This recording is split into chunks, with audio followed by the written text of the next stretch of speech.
tompítsd le, kérlek! Nem van tompítva. Hagyj játszom már végig.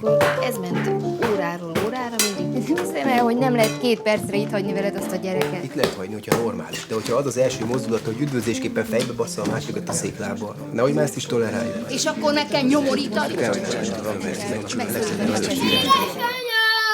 veszekedjetek, mindenkinek igaza van. Minek vagyunk mi még együtt? Nem tudom. Kimész? Én nem azt mondtam, hogy 10 évig nem teszem be ebbe az országba a lábam, hanem pont azt mondtam, hogy 1 év múlva visszajövünk. Nem ezt mondtad. Azt mondtad, hogy 10 évig nem teszed be az országba a lábadat. 100% tisztán emlékszem. Laura, van itt egy zongora, nem próbálod ki? Már láttam, nagyon szar. Azért nem semmi lehet egy ekkora lakást kifűteni. Bazd meg, mennyi bőr. Azt is édesapától kapták. Szanaszét kirándulgatják magukat. Azért ez luxus. Meddig fogunk itt maradni? Nem nagyon vannak barátaink. Nekünk ti vagytok a példa. Meddig akarnak maradni? Nem tudják. Én tudom, hogy mi a ti szemetekben csak ilyen kis senkik vagyunk, és lenéztek bennünket, mert mi nem vagyunk, mit tudom én, milyen nagy emberek, mint ti. Hozzá már apádnak egy sört, légy szíves. Milyen mosolyogsz? Figyelj, csak nem látod azt a borítékot?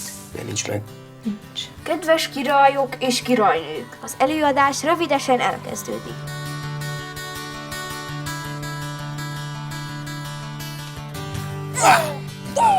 Jön egy ilyen kis 20 éves apakomplexusos kis virgács, és kész.